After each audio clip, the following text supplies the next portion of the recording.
everyone, and welcome to today's Healthy Relationships Initiative Relationship Booster. The Healthy Relationships Initiative is a partnership between UNC Greensboro and the Phillips Foundation, and our mission is to promote happy, healthy, and safe relationships of all kinds in our community and beyond.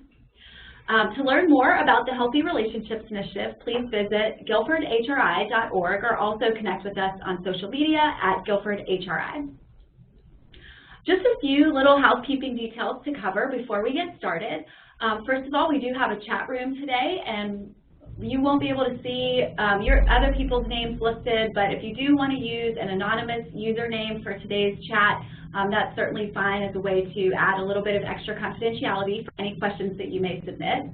We do invite you and really encourage you to submit questions throughout today's program. We're here today talking live, and so we'll be able to take some of those questions. We unfortunately aren't usually able to get to all of the questions that are submitted, but we do try to get to as many as we can in the hour that we have.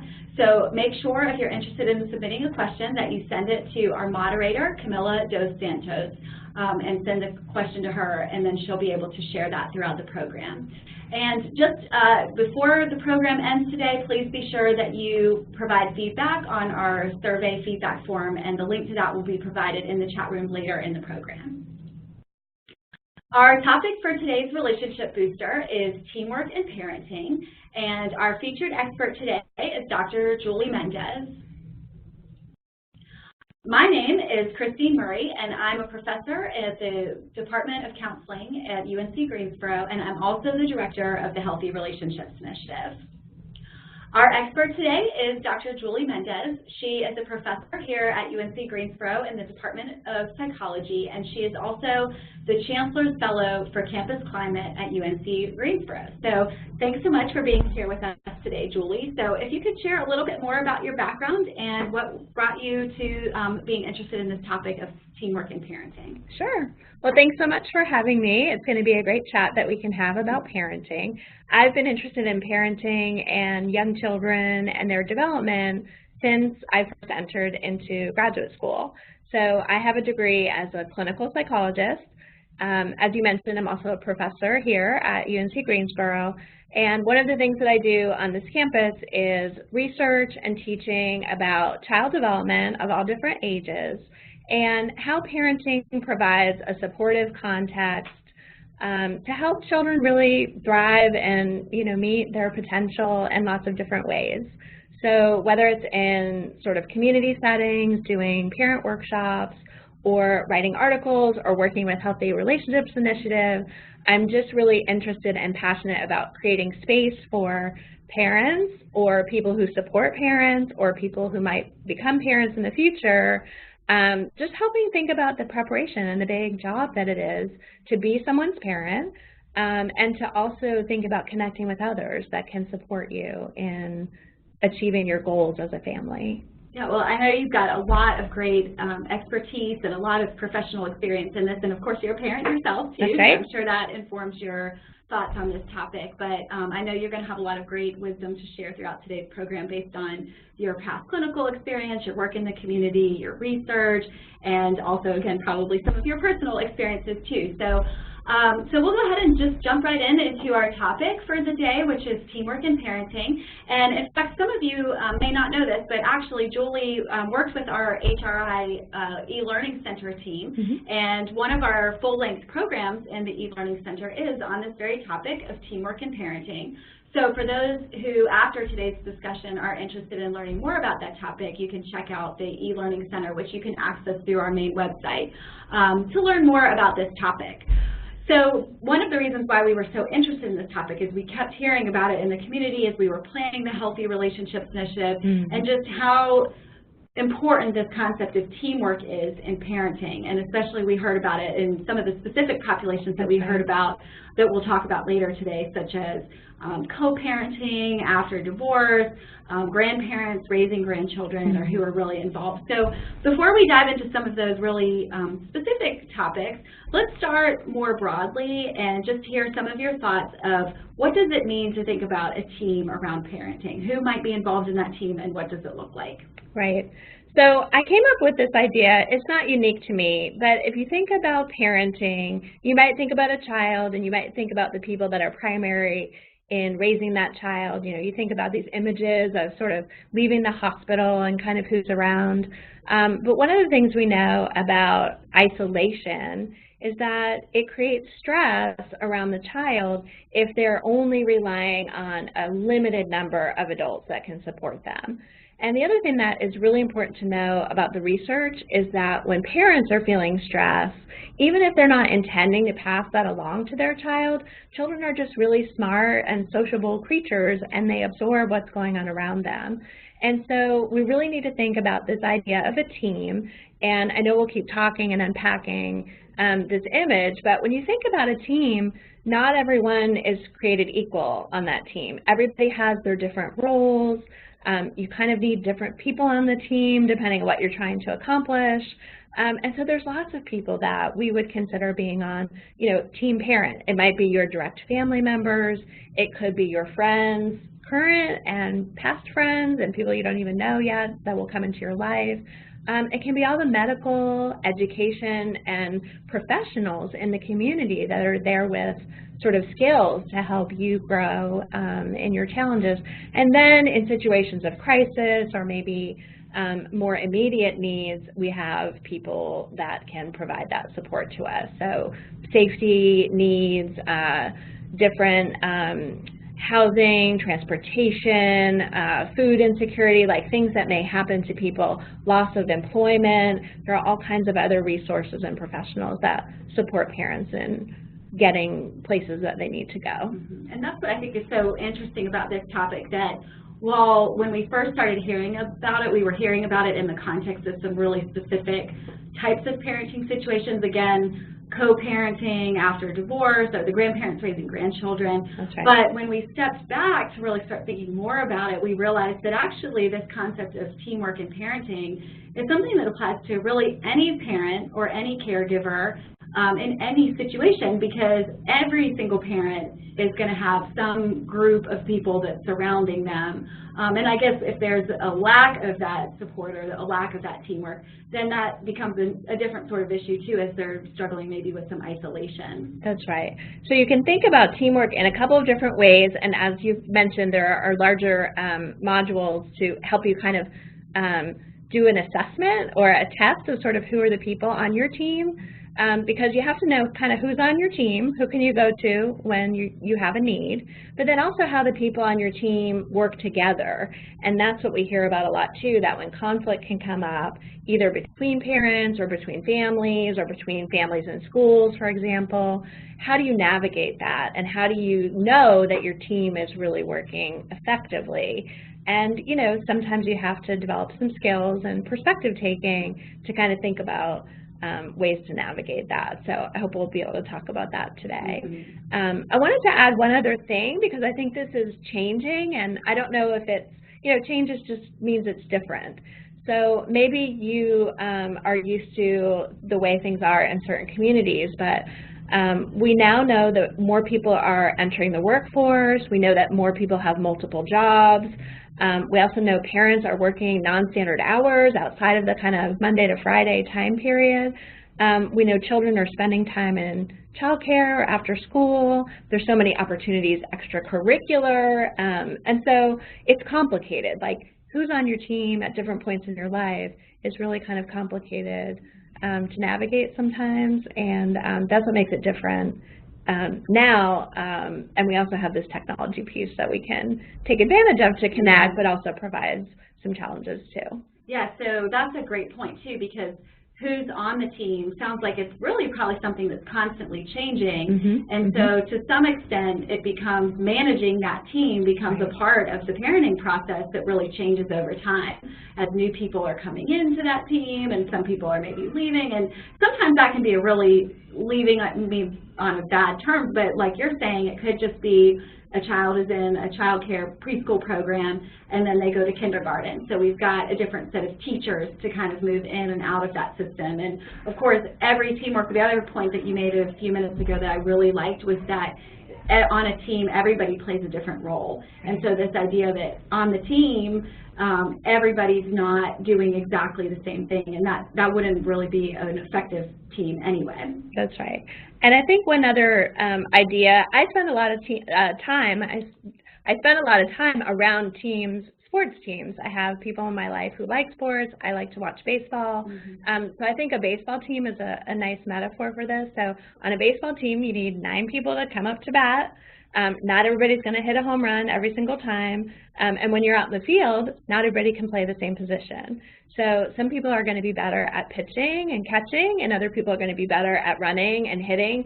And when it kind of works all together, you get this really sort of amazing group of people, all hopefully dedicated to a common goal. So that would probably be the third thing that I would look for, is that are people really dedicated to the success and well-being of your child? And those are the people that you want to recruit in to be on your team. And it's interesting, not to kind of drag this metaphor out too far, but I guess to some extent the primary parent or the primary caregiver or caregivers for that child are sort of like the coach and deciding who to bring into the team, or maybe a team manager. I know you like baseball, but you know, kind of who to involve, kind of calling the shots and running the show and managing some of those dynamics too. So in a way, a parent is part of that team, but in a way they're also kind of managing or coaching that team too. That's right. And we always want to think about the parents as being the primary people involved in the decision making and planning for what children need. However, there's a really important lesson to be learned about you can benefit from other people's experiences and sort of try on those different skills or try on those different resources and say, well, that resource might really be helpful to me. And so it's sort of this idea that you don't know what you need until you need it. And the more planful you can be about that, it may help you navigate the whole period of time, not just from the birth of your child, but all the way up until you're hopefully dealing with an adult child and have a really healthy relationship with that person that you've raised and invested a lot of time into, and really enjoy that outcome. And so I'm glad you also mentioned how times have changed and parenting has changed, even from a generation ago to today. It looks really different, and all of those factors that you mentioned. So why in today's world especially do you think that it's helpful for parents to really adopt this teamwork mentality for parenting? Yeah, I think the first thing to really think about is that children's needs are not all the same. And the advantage of more information about parenting is that there are more examples. So I think parents can look and see, well, this seems to fit my child's needs, or this seems to look like the type of family that I'm experiencing, whereas that might be different than your neighbor or your best friend's family or even your own family of origin. So that's one kind of big difference, is that there's a lot of information to choose from, and so you have to be maybe a better consumer of the ideas that you choose to follow.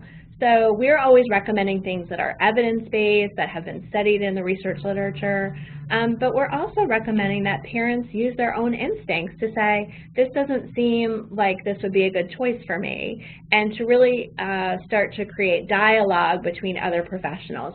Maybe you have a counselor, maybe you have a teacher, and you can really start to develop a relationship with people and say, well, why are you recommending this for my child? You can bring your concerns to your child's pediatrician and try to have a discussion. Now, everyone's busy, and in today's world, that's the biggest thing that we hear. I don't have time to talk to people. I don't have time to find out good information. I don't have time to go to programs.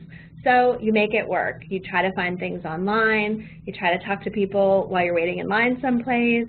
You know, reading resources can be helpful, and ultimately getting kind of good referrals from people that you trust. That can be important too. Yeah, so it sounds like it's important to be intentional about making time to bring in those different perspectives, but then also kind of filtering out information that you're getting from different team members. So just because someone's part of the team doesn't mean that you automatically have to do exactly what they say, because really as a parent, ideally you are the one who knows your child's needs best. So it's kind of advocating for your child at the same time as keeping somewhat of an open mind to understand these different perspectives, because I would think as a parent, we have opinions about our kids and what they need, but then we're not seeing them in the school system. So that's why, as we think about teachers, they're a part of the team, and they may be seeing some things in the school environment that we don't see at home. And so it's really kind of making space for those different perspectives from people who are involved in the child's life, but then also not letting yourself maybe get buried in other people's perspectives and opinions. That's right. And I think there's a difference between someone who wants to give you an advice and sort of an idea and then walk away, and someone who's really committed to your success and your family's success. So you can tell the difference with teachers, with other professionals, even people in your own family who are willing to say, you know, what do you need from us to be part of this team? Can we offer you a ride? Can we cook a meal for you? Do you need someone as a shoulder to cry on? Or are you doing really well and do you need us to just celebrate your success? And so what are you looking for out of your team? The better that you're able to communicate what you want from someone else, the more likely it is they'll be able to deliver it. I think one final thing about this, and we'll probably get into this when we talk about conflict, in any relationship, it's very unlikely that it will be completely equal. So someone is always probably giving more than maybe they're getting, but if the goal is the child's development and success, then everybody wins, because if you've all poured into that child, you can all share in the moments of success. And so it's really not about breaking down who did what for whom. It's really about these transactions over time, and maybe one day you're giving a little, but hopefully another day you're getting a little too. And those are really, really healthy qualities that we see in people who have good teamwork in parenting. Yeah, and I think that's a really great practical point to really kind of hit home, would be the importance of always keeping that focus on the child's well-being and the child's development and promoting that. And people may have different ideas about that, but if people on a team, even if there's conflict and differences of opinion, if they're remembering that probably everybody shares that same goal, or that hopefully everybody's working toward that same goal, that is a really important practical point for people who are listening today. So why don't we take a question before we move on to the next topic? Sure. Our first question has to do with building that team, and how do older siblings fit into the team? Really good question. So in my family, we have older and younger siblings. I think older siblings can be a really great resource. I'll be curious to see what you think too. So depending on the age differences, right, and depending on, we always want to prioritize safety first. So we don't want older siblings to take on too much parental responsibility. However, in situations where an older child is capable of reading or checking over some math problems, maybe doing some chores or housework together, these are things that are both fun and can promote good relationships between the children. They can also promote some arguing, but healthy conflict resolution perhaps. But it might give, the adult in the house a little bit of a break so that they might get something accomplished that they need to do, and the other family is sort of working together. So I'm happy that someone raised that, because I do think that the sibling relationship can be really critical, and even going through something with an older sibling can help the parent reflect on, when your brother was in this situation, or when this happened to your sister, this is what she did, and that can be useful to the younger sibling. Also, taking care and sort of having a younger person feel a sense of responsibility within the family, that can really be healthy for their self-esteem. So it's another great way to have the connection. Yeah, I think those are great points. The only other thing that I would add too is I think reminding siblings that they're on the same team becomes really important, because I think there can be a lot of just natural competition, whether it's for attention, for esteem, for time, all those sort of things. And so a lot of times siblings, I think, feel like they're not on the same team. And so I think for parents, it's helpful to just really remind them we're all on the same team here. And using some of that language with them, I think, actually can be helpful, because kids often understand the concept of team if they have any experience in sports or with athletics, or even other academic competitions, other sorts of competitions that they might do in school. So I think that's a really powerful reminder, because siblings often do feel oppositional, especially if they're closer in age, but by involving them and, like you're saying, giving them sort of appropriate ways to help each other out and support each other, I think can be really helpful. That's right. I think too, in any task that you're trying to get done, how can we make a little bit of time for like some fun along the way or relationship, meaningful time together? So the last idea about that would be the clinical literature tells us this is very important to use praise. So I would be praising the older child for making time and enjoying their younger sibling, and I'd be praising the younger sibling for sharing and being friendly and you know, helping with the cooking in whatever way they can do that.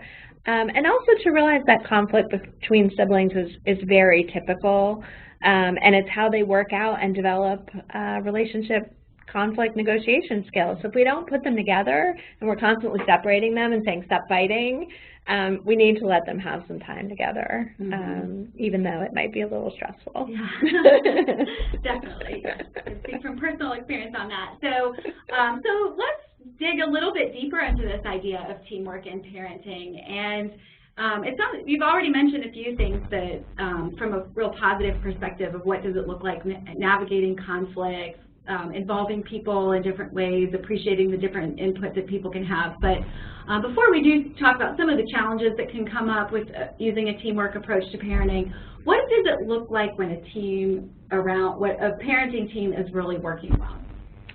That's a great question. I think people do feel a sense of commitment. So there's a sense that I can rely on you, and maybe not in the immediate moment, but just in a general sense, if I have a need or a question or a favor, that you're someone in my group that I feel comfortable going to. So there's a trust that's built in. I think there's also examples of prior success. And so you have that shared history where you've come through for me in the past, and so now maybe it's my turn to come through for you, or, you know, you've always been there for us and we really appreciate that. You see this a lot in teacher relationships when you have a younger child with a teacher and then that teacher watches the child grow up, and there's a real sense of pride that, you know, I taught you when you were in kindergarten. And the child really feels that sense of investment, and the parent feels really good about that teacher taking ownership in the fact that they contributed to that child, and that child may be graduating high school.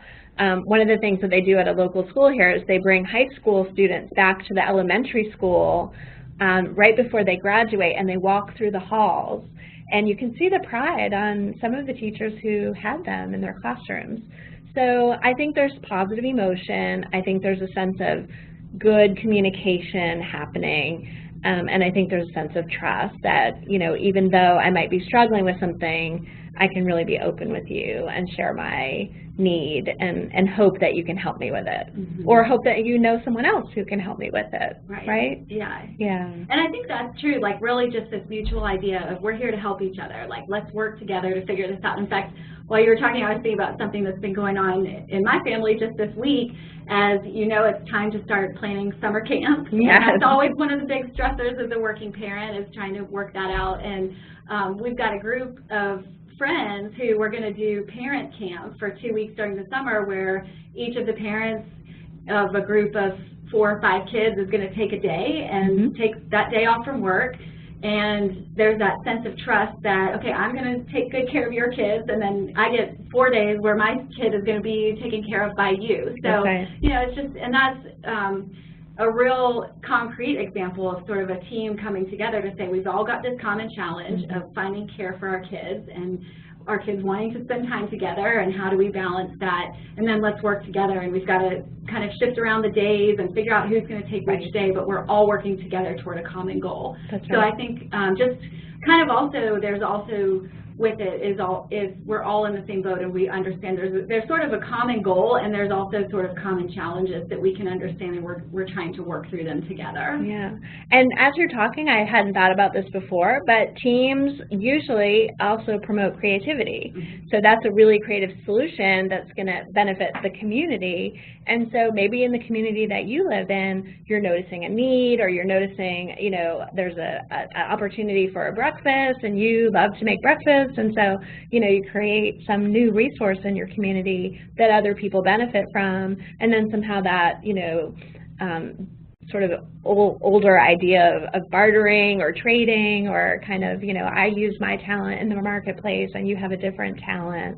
I think those skills can really function to sort of, you know, promote what can we come up with together. Again, combating that idea that I'm a parent and facing a stressful situation and I feel alone. Mm-hmm. So ultimately, that's really what we're trying to share. That's why we're trying to connect online and create these resources, because most people who tell the story of feeling isolated and I felt alone, I didn't know where to turn, once they turn to someone and get out of that and get into that social connection, human beings are social creatures. We will always do better when we have another person kind of supporting what we're trying to achieve. Yeah, and when we're in the Healthy Relationships Initiative, when we talk about happy, healthy, and safe relationships, healthy relationships are good communication and managing that conflict, things like that. But really, I love that you brought up the creativity piece of it, and because when we talk about happy relationships, we're really talking about joy-filled relationships and having fun with people. And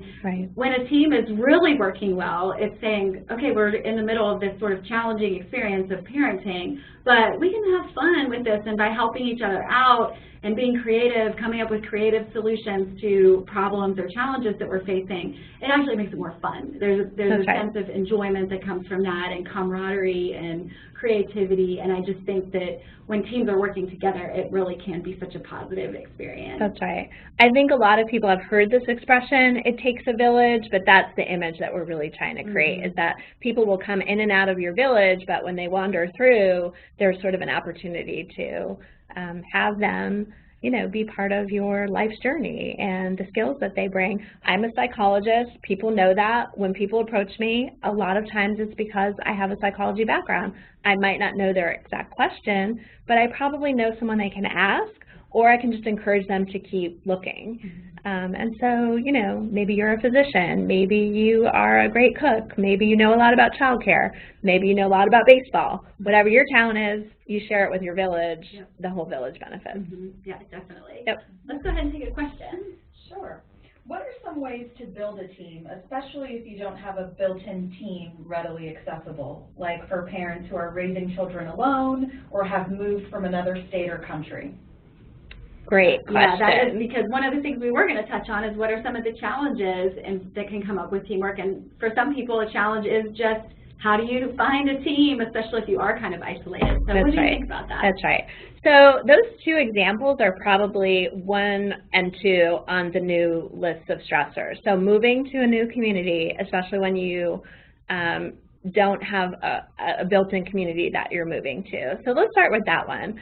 I'm a person who's moved a lot, and we have a lot of students at UNCG who are military affiliated, and they talk about the challenges of moving, but they also talk about the idea that other people move too.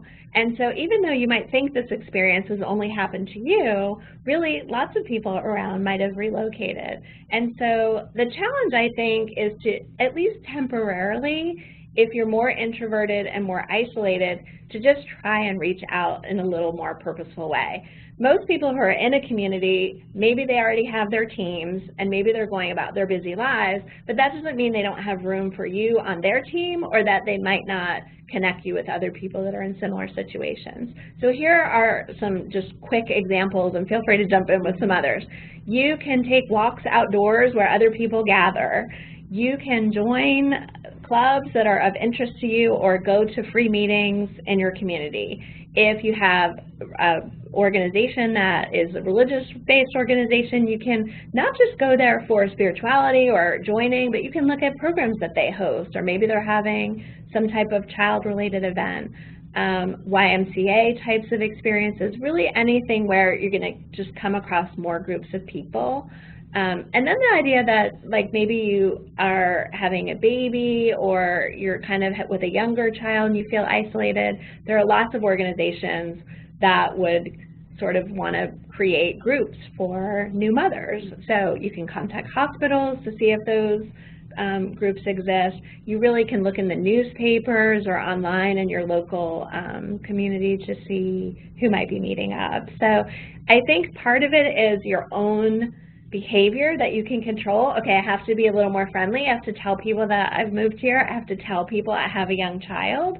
And then you have to just over time start to meet more people. And it might not go perfectly. Maybe people aren't as generous as you want them to be initially, but it really just takes one or two people, and now you've started to build the team. And before you know it, I think you'll have more contacts. Yeah, I think what you're saying is so important to keep sort of realistic expectations. So taking all those steps and getting out there as much as possible and kind of taking maybe more initiative, not just going, but maybe even starting groups or inviting a group of moms to meet at the playground or a group of parents to meet at the playground. But you know, but also keeping realistic expectations that it might take a few years even before you really start to find your people, you know, in that new community, but to keep trying in the process. And I would go back also to what you said earlier, that everybody plays a different role on the team. So it may take you a few years before you find that best friend or that person that you would trust leaving your kids with, for example, if you needed help when you were working. But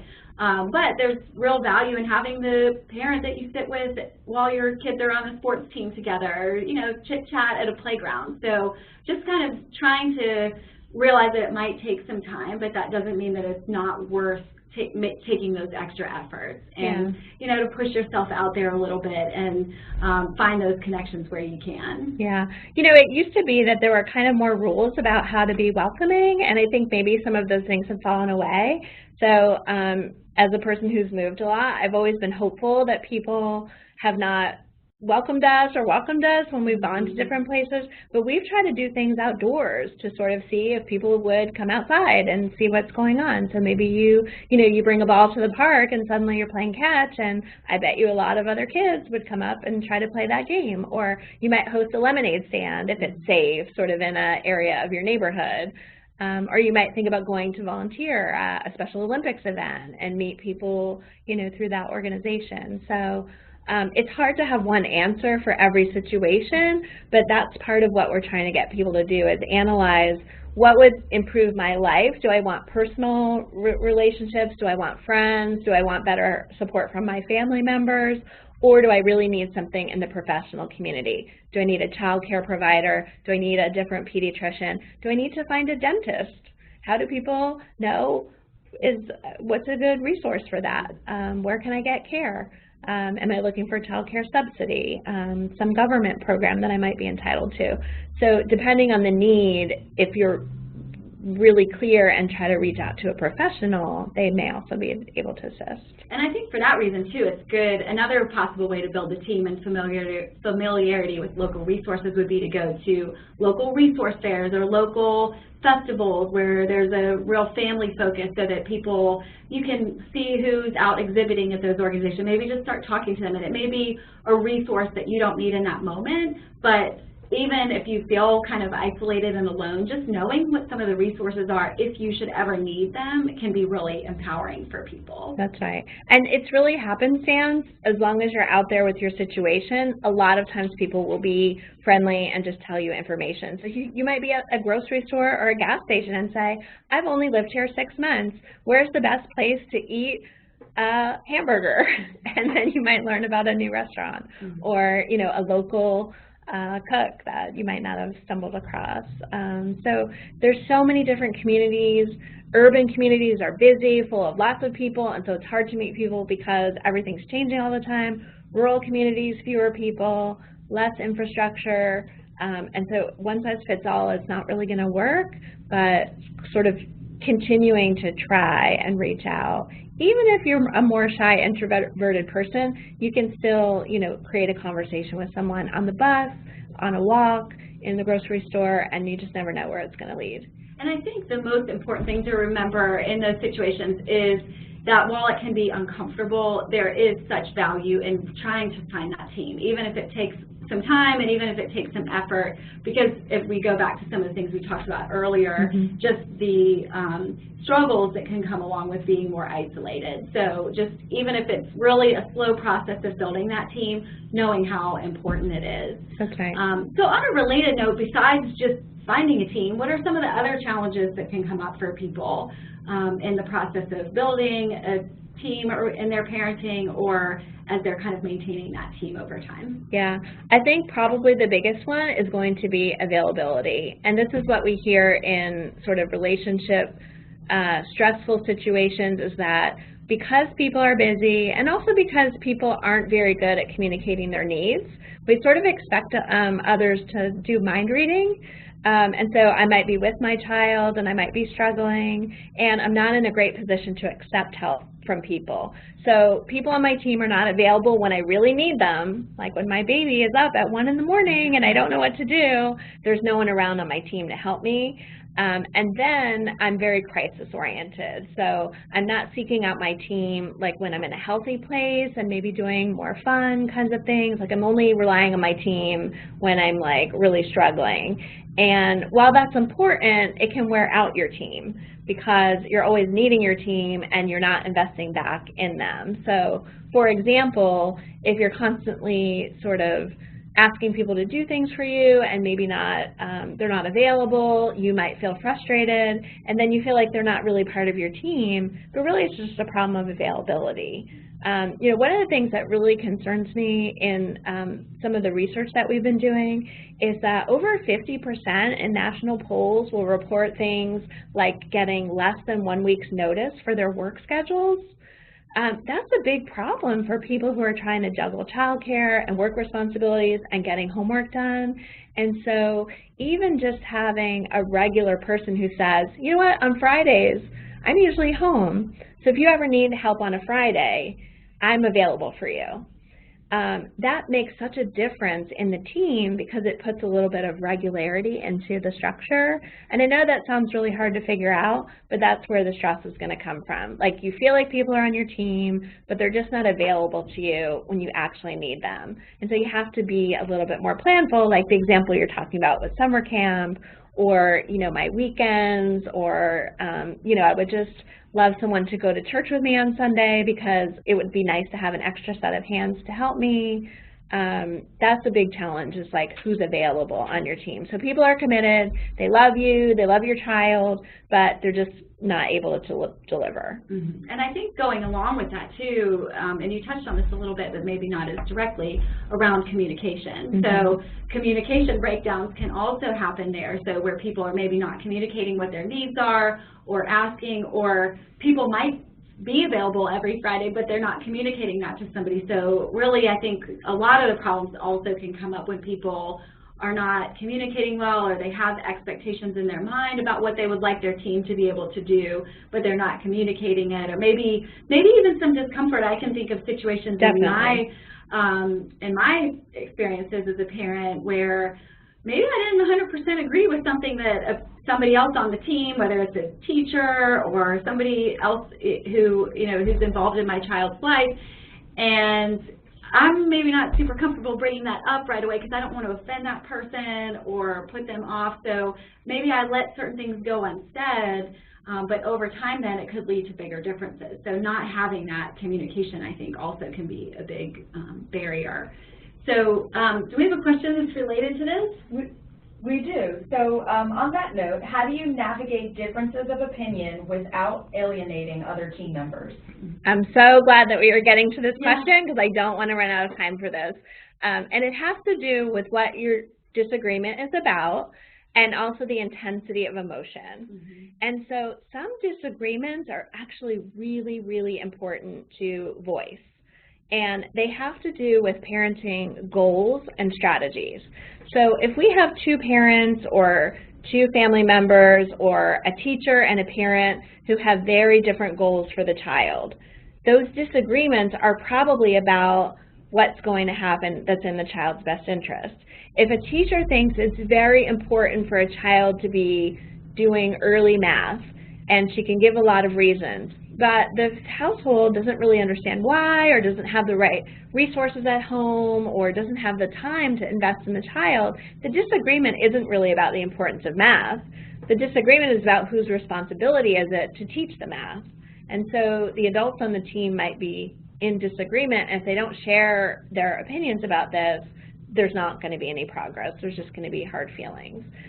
So one thing is that some disagreements really are worth having, and like you're saying, if you bury that and you feel really strongly about that, that's going to be harmful over time. The second point, though, is about how to disagree. And when people disagree in very emotional ways, this is what I mean by intensity of emotion, I can look at you and sort of say, I'm not sure I agree, and I would like to just share what I think, and then we can work out. I mean, you wouldn't say all that in one sentence, right? But it's different than if I say, absolutely not, in a very loud voice. I might be insulting you. I might be saying your ideas are really wrong. So it becomes an issue about which part of the team is right or wrong, as opposed to what is the goal of the conversation and what is the goal that's going to be in the best interest of the child. And remember, not everybody has the same goals for the child at the same time. So my goal might be to have a happy, healthy home with everyone in bed by 9:30. And the teacher's goal may be to really invest in the child's future and teach them the most math and the most reading so they can have the highest test scores and do the best in school, because that's what that teacher knows and that's what they're paid to do. So I think disagreements, to answer the question, it matters what the subject is, and then it matters how intense you are with your emotion. And the best advice is always to try to not disagree with a lot of emotion, to try to set aside time to talk about the problem when you're not emotionally upset about the problem, right? Take a time out. This feels very intense. Let's make an appointment, or let's talk about this another time. And to really always use those I statements. To really talk about your own feelings and to not be criticizing the other person for having a different opinion, and then you can start to really understand each other's points of view. But there's so many different opinions about parenting, it's unlikely you're going to avoid disagreements. Right. It seems pretty inevitable, and Exactly. we've got a lot of great resources through the HRI website. With some basic conflict resolution, conflict management, communication. But I do think that as a parent, there's a couple things that I would sort of add, or maybe, sort of also put out there to what you said, that I think that sometimes if people have different perspectives, then being open to what they have to say is very valuable. It goes along with what you're saying, I think, to say, I'm only seeing one piece of this, and I can see that this may not be what I want, but maybe I should at least consider it. So trying to meet different perspectives more with a sense of curiosity and thinking, well, why might this person be thinking this compared to what I'm thinking? And maybe through that process of clarifying it can come to a better solution. And maybe it's not either or, but maybe there's some sort of middle ground that can be reached. But then I do also think as a parent, there is that sometimes is that time to remember thinking in your role as the coach, and so while other people may have opinions, ultimately each parent, to the extent that it's promoting their child's healthy growth and development, really sometimes does have to make the call, right? And so sometimes they are going to have to sort of recognize that they do get to make certain choices. And so if going to bed at 9:30 is what's really important, and it might mean getting 15 minutes less of extra reading in during the night or something like that, obviously there's a priority there, but as a parent, I think parents should feel empowered to make choices that are in line with their values and what they believe are the highest priorities for their family. Yeah, I think the stress can really come when you perceive somebody on your team as really having an important influence over your child. So it's a really different thing to have two parents or you and your mom in disagreement about what's best for your child. That feels very different than if there's a professional kind of working with you, giving you advice, and it just isn't really helpful for you. That's the situation where empowerment really is important to say, I don't think this is what we need right now. Maybe we can continue to look and find a different resource. So I think it's also important to think about, is this my family and, you know, a set of relationships that are going to be with my child for a long time? I have a really not important example, but, you know, if grandparents really want to take children out for a lot of sweets and treats and spoil them, you know, maybe that's okay if it's just a few times or the children understand that. But if it's constant and it's really undermining your parenting, that may be a situation where you'd have to have a discussion about your opinion about that. So I think there's a real difference when your teammate is related to you and part of your close family network. Right, because it's both navigating the decision for the child, but then also navigating the relationship with the teammate too, which is, you know, which are two related things. That's right. So it looks like we have another question on this topic too. Are there downsides to relying too heavily on teammates as a primary caregiver? I would say, kind of first off, kind of going along with those lines of for parents being able to kind of assert their own, be empowered to make decisions about their child. I think that if you're relying so much on other people to tell you what to do, then to some extent maybe you're not getting the information that you need to be able to make those decisions. So definitely access to that information can be a challenge for certain people, but I would say that I think to some extent for parents, if they're not feeling empowered to make decisions for themselves, that they might not have all the information that they need. And so to me that would be the first thing that comes to my mind for that question. So I had two things, but building off what you were saying, you know, do you have space in your own life, and maybe this is a different part of your team, like do you have space to figure out what your goals are and what you're trying to accomplish? And a lot of people say that that's why it's important to have a friend, and a friend who's not going to interfere and just let you talk and not really have a stake in kind of what's going to happen, but to help you figure out big important decisions. Do I want to return to school and change careers? Do I want to put my daughter in childcare, or do I want to raise her, you know, at home until she goes to kindergarten? Do I want to choose a charter school versus a private school versus a homeschool option? So when you're sorting through parenting decisions, if you rely too much on other people's opinions, you can feel lost and not in control. But also, your team can help you figure out what you really think about something. And I don't think that's relying on the team, but I think it's helping create space for you to process sort of strengths and weaknesses. The other thing I'll say, and this is a concept that students in my courses have a really hard time with, but we know from the attachment literature that children form bonds with many people in different ways over the sort of first 18 months of life. It takes a very long time, many, many months, to develop this deep connection with adults. And so as long as the child sees the people on the team as supporting them, they are going to thrive and feel healthy. And so it's not so much that you're relying on the team, it's that the child has all these adults that they feel secure with, and older siblings and other family members. And so they are really taking the investments of those people in their own life. And so over time, they will just feel like they lived a really full and healthy upbringing. So that was the other kind of way I was thinking about that question, that you can have bonds, deep bonds, with lots of individuals, even as a child.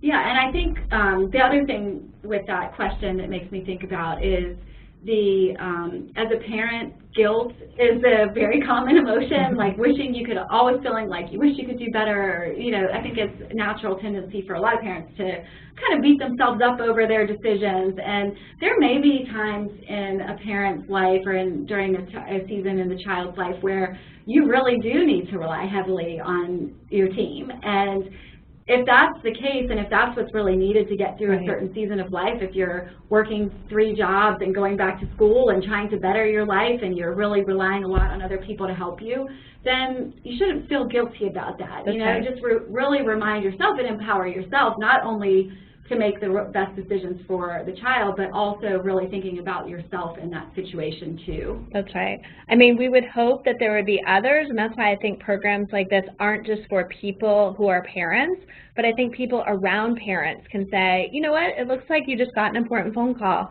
It's really okay if you step out. Yeah. Or, hey, we just changed this meeting time. Is that going to work with your schedule? Or for businesses around the country, there's national movements right now for employers to be more forward-looking with scheduling and sick leave and family leave and all of these things that are family-friendly, but they're really not family-friendly. They're essential parts of a healthy team. Right. Because if I can't go to my employer and sort of navigate my challenges when my child is sick, that's going to impact the business, the family, and ultimately the child.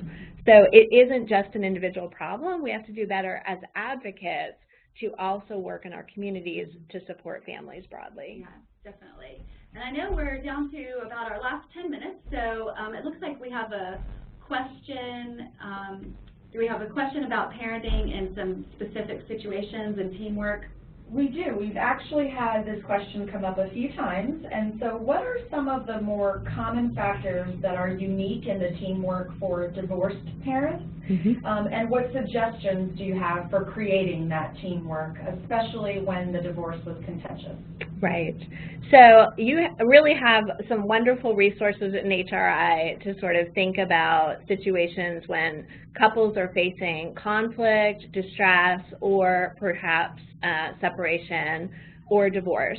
The thing that I will say from the parenting side of things is we know two things are very clear from the literature. Number one, children absorb and are aware of parental conflict. And number two, it is not uncommon for children to personalize that experience and believe that they are somehow the cause, especially for much younger children. They just lack the cognitive awareness to realize that adults may choose to separate for different reasons. They just tend to more personalize and think that they might have done something wrong. So what that means is that for couples who are heading on a process perhaps towards divorce, that's a long process. It doesn't happen overnight. The adults have to be very intentional about trying to not have their disagreements either involve the child or have the child be exposed to that. And they also have to work really hard, this is so difficult, to not recruit the child as an ally against one or other family members. And clinically, these are some of the hardest stories to hear when children lose deep, we just talked about these deep bonds that they have with people, and they lose access to those individuals when families divorce. They can no longer see their grandparent, or they know that their parents are fighting and they feel somehow tied up in that. These are really, really challenging situations. Most people do pursue at some point some external help, but as best as you can to realize the adults have to agree to co-parent and to keep the goal of the child's development intact, regardless of any of the conflict, bad feelings, or lack of relationship. But it's really challenging. I'm not here to say it's easy. It's just that's the recommended strategy. And I think along with that, because the question did mention about if it's contentious. So obviously the ideal is for both parents in the post-divorce family to be able to agree to cooperate and co-parent. But sometimes that isn't possible. And so I think if you are a parent who is dealing with somebody who's not willing to kind of work as a positive teammate, I think it's really important to work on your own emotions and your own coping strategies. And as hard as it can be sometimes to keep that positive focus, try to keep the communication positive, try to keep the relationship positive, try to not get the kids caught in the crossfires of it. That's right. Even if one parent isn't cooperating, to not underestimate the value that one positive co-parent can have for that child and keeping it as positive as possible, because there's only so much that you can do in terms of other people on the team. And I think that as much as that question does often come up in divorce cases, that could happen in any sort of team situation. You could have a really negative experience with a professional, a neighbor, a coach, a teacher, a friend, a grandparent, an in-law, and anytime there's that sort of situation, I think the more that people can really just do your best to manage your emotions, to make sure that you're responding in a way that maintains your integrity, your values, and your focus on the child. Two other quick things about that is to realize that positive and negative in this situation are not on one train track. So you can put positive things out, but you can also minimize negative. And so that might be a no contact order, that might be a communication through another family member that does not involve the parent that you are separating from. It could also mean communicating through written fashion and not actually having contact. So there's a lot of different ways to minimize negative. And the second thing that's overlooked actually from the child's perspective is they're looking for consistency. And that's very difficult to achieve, but anything you can do to sort of make the rules more similar or to have both parents informed about school-related situations. There will be potentially custody issues. So legally, anything that's going to ensure that both people have to provide for the child and be jointly invested, irrespective of the conflict and the negative distress, keeping that consistency for the child can be really important. Yeah, so, and that's a very important issue, so I'm glad that whoever it was that submitted that question did so. So we are coming pretty much to the last couple minutes of our program. So before we close for today, Julie, what are some final thoughts for you, what you hope people take away from our conversation today? Yeah, so we've had a really interesting time of looking at how to build a team, what are some people you can have on your team, what does it look like when you have a good team functioning, and then what happens in certain situations where divorce will change the people on your team or moving will separate you from old people that were on your team and you have to build up new members. So whatever way you can approach this context, I think you want to keep in mind that as a parent or a person who supports parents, it takes more than one individual to help a child be successful. It's a lot of work, and there's no way that we can have access to all the information we need. So being open to other people and their contributions, and also creating space for yourself to figure out new resources is really important. And I think the last thing to think about is, well, where do I find these resources in my community? How do I get started? So obviously just getting on the internet and kind of searching for parenting resources locally would be helpful, but then also talking to people who seem to have information. So religious leaders, sports leagues, people that you meet through your child's school, other professionals in the community. Most professionals will meet with you free at least once to just sort of try it out and see if there's a good connection. And if they don't, you probably don't want to meet with them anyway. So look for free resources through YWCAs, YMCAs, Salvation Army, other nonprofits in your community. There's just a lot of places for you to go. And the value that you'll bring to your child's life will really, really be worth the emotion that you might feel, a little discomfort, a little uncertainty. Somebody will probably reach out and be willing to help you.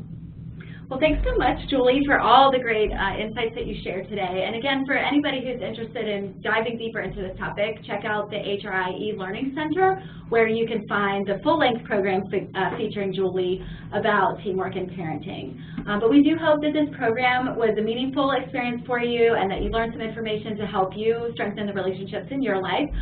Please do, before you sign off, take the time to fill out the feedback form, because we really value the chance to hear from you as we're thinking about improving future programs for HRI. And for those who are interested, our next Relationship Booster will be 2 weeks from today on Friday, March 15th, and our topic is going to be couples and money. So thank you so much for being here today, and we hope that you take a lot away from this program.